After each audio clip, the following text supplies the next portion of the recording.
Video ini hanya untuk mereka yang punya logika. Bagi yang tidak punya logika, skip aja. Tampaknya pemerintah pusat serius berusaha menangani persoalan-persoalan yang timbul akibat pelarangan gereja di berbagai tempat di Indonesia. Yang terbaru ada pernyataan penting dari Menteri Dalam Negeri Tito Karnavian. Dia bilang pemerintah pusat akan menyelesaikan penolakan pendirian gereja HKBP Maranatha di Cilegon, Banten. Kasus pelarangan gereja di Cilegon ini memang sempat jadi kabar menghebohkan tahun lalu. Ketika itu bahkan ada aksi massa yang melibatkan berbagai organisasi berlabel Islam untuk menolak pembangunan gereja. Bahkan wali kota Cilegon sampai menandatangani petisi penolakan gereja. Sampai saat ini belum ada satupun gereja bisa didirikan di Cilegon. Salah satu alasan yang diangkat adalah Cilegon adalah daerah Islam, sehingga tidak ada tempat bagi pembangunan gereja. Menteri Agama sudah mengeluarkan pernyataan bahwa masyarakat dan Pemkot Cilegon tidak boleh menolak pendirian gereja. Tapi pemerintah dan masyarakat Cilegon berkeras. Ini yang menurut Tito akan diselesaikan. Pernyataan Tito ini ia sampaikan di saat ia ikut meresmikan Gereja Kristen Indonesia GKI Yasmin Bogor. Pendirian GKI Yasmin ini juga butuh waktu lama. Wali Kota Bogor menyebut diperlukan 15 tahun sampai akhirnya gereja GKI Yasmin bisa didirikan. Jemaat GKI Yasmin sebenarnya sudah memiliki IMB untuk mendirikan gereja, tapi karena kengototan masyarakat, IMB itu dianggap tidak cukup kuat. Untuk itu bahkan Mahkamah Agung sudah mengeluarkan ketetapan bahwa IMB itu sah, tapi penolakan terus terjadi. Sampai akhirnya Wali Kota Bogor Bima Arya mengambil jalan tengah. Untuk menenangkan kaum anti gereja, lokasi pembangunan dipindahkan ke daerah baru yang berjarak sekitar 1 km dari lokasi asli. Setelah dipindahkan, gereja akhirnya bisa berdiri. Sekarang jemaat GKI Yasmin sudah bisa memilih gereja. Saat peresmian gereja GKI Yasmin itulah, Tito mengatakan itu seharusnya bisa menjadi inspirasi untuk diterapkan di daerah lain seperti di Cilegon. Menurutnya, di satu sisi, kepala daerah yang punya persoalan yang sama akan jadi lebih berani untuk menegakkan konstitusi. Dan di sisi lain, warga akan jadi lebih terbuka dengan keberadaan rumah ibadah agama lain. Kata Tito, pemerintah sampai saat ini masih menjalin komunikasi dengan warga dan tokoh masyarakat di Cilegon. Terutama mereka yang menolak keberadaan gereja HKBP Maranatha. Tito sendiri belum menjelaskan langkah apa yang akan diambilnya untuk menyelesaikan kasus gereja Cilegon. Langkah-langkahnya tidak bisa terlalu terbuka, kata Tito. Selain dari Bogor, kabar baik juga datang dari Cikarang, Jawa Barat. Setelah 16 tahun berjuang, akhirnya umat Katolik paroki di Cikarang bisa memperoleh izin pembangunan gereja. Jemaat sudah memperjuangkan IMB sejak 2007.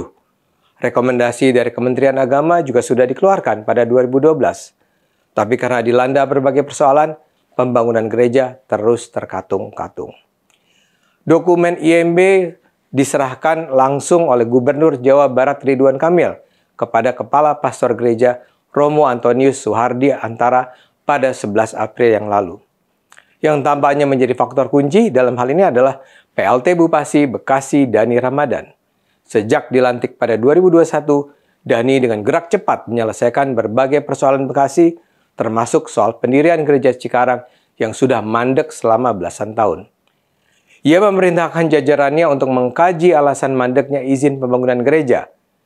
Ridwan Kamil memuji inisiatif Dani menuntaskan soal IMB yang menghambat umat Katolik di Cikarang memiliki gereja. Ridwan berpesan kepada seluruh pimpinan daerah agar terus memfasilitasi pembangunan rumah ibadah bagi semua umat beragama tanpa terkecuali. Rencananya pembangunan gereja ini akan rampung dalam kurun waktu 2 tahun dan mampu menampung 11 ribuan jemaat. Apa yang terjadi di Bogor dan Cikarang ini memang merupakan kabar membahagiakan. Namun persoalan masih jauh dari selesai. Di saat yang sama kita mendengar kabar sebaliknya. Di Purwakarta, Bupati Ane Ratnamuskita justru menyegel gereja Kristen Protestan Simalungan. Menurut Ane, penyegelan itu dilakukan karena ada keberatan masyarakat atas kehadiran gereja di daerahnya.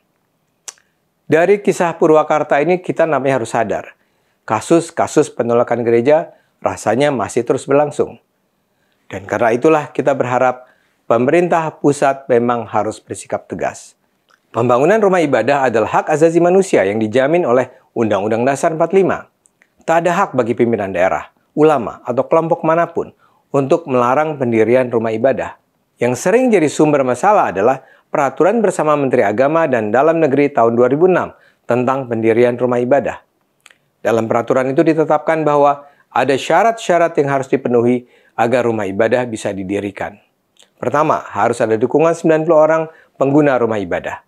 Kedua, harus ada dukungan 60 orang penduduk setempat. Ketiga, rekomendasi tertulis Kementerian Agama. Keempat, rekomendasi Forum Kerukunan Umat Beragama. Seperti Anda bisa lihat, sebenarnya tidak ada ketentuan bahwa harus ada persetujuan dari kepala daerah. Wali kota seperti di Cilegon dan Purwakarta itu sebenarnya tinggal mengeluarkan IMB. Ini misalnya yang menyebabkan Mahkamah Agung memutuskan pembatalan IMB di Gereja Asien Bogor tidak sah. Karena itulah yang diperlukan agar pelarangan pembangunan gereja tidak lagi terjadi adalah ketegasan sikap pemerintah pusat serta keterbukaan masyarakat atas perbedaan. Pemerintah pusat rasanya sudah saatnya mempermudah pembangunan rumah ibadah dengan tidak lagi menerapkan persyaratan seperti yang tertuang dalam Peraturan Bersama Menteri tentang Rumah Ibadah 2006. Disederhanakan saja, cukup Kementerian Agama yang mengeluarkan izin pendirian rumah ibadah. Kedua, pemerintah pusat harus membangun terus komunikasi dengan pemerintah daerah yang masih punya ganjalan dengan pembangunan gereja.